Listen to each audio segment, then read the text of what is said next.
stay available because vehicles stay within communication range.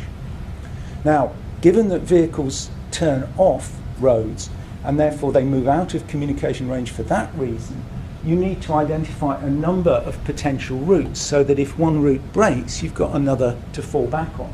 But what you want to do, you want to find the reliable routes. So once you start sending along a route, you want a fair chance that route's going to stay active for a reasonable amount of time. So the idea is the resolution level here, the level 4, is preparing available backup routes.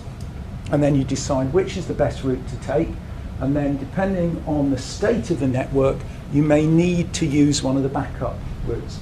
So the things that influence this whole environment are traffic conditions, the weather, accidents, breakages that stop, sometimes there are traffic lights, you're held up and the car in front of you has moved away, and there are various goals and objectives that the people who manage these networks might have for them that influence the whole process as well.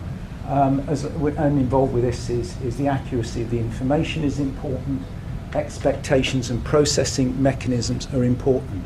Now, when people talk about, this is a kind of ad hoc networking, which means that you've got nodes that are simply put down and they could be anywhere in the sense. And the reason you don't see a lot of that kind of networking in the real world is because traditionally they've been hard to secure. And indeed our early work looked at making sure that we could encrypt the packets, authenticate the vehicles to each other and all the rest of it, and indeed that the speed of encryption was sensible, so on and so forth. And all this is properly addressed, it has to be.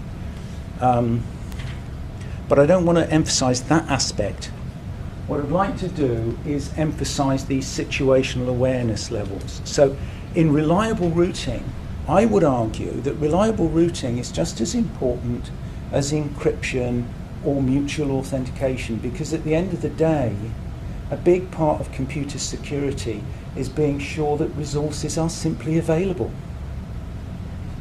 And yes, we're used to the idea that there are denial of service attacks, but in this environment, routes can simply be unavailable because of environmental factors, and you need to have backup strategies to deal with that. So perception refers to knowledge of your location, the location of the vehicles around you, their direction of movement, their velocity, the acceleration and deceleration of vehicles, drivers' behavior in this regard, and a tendency towards acceleration or deceleration is also important. And we have addressed all this stuff, and I'll give you a reference at the end where you can find information on this.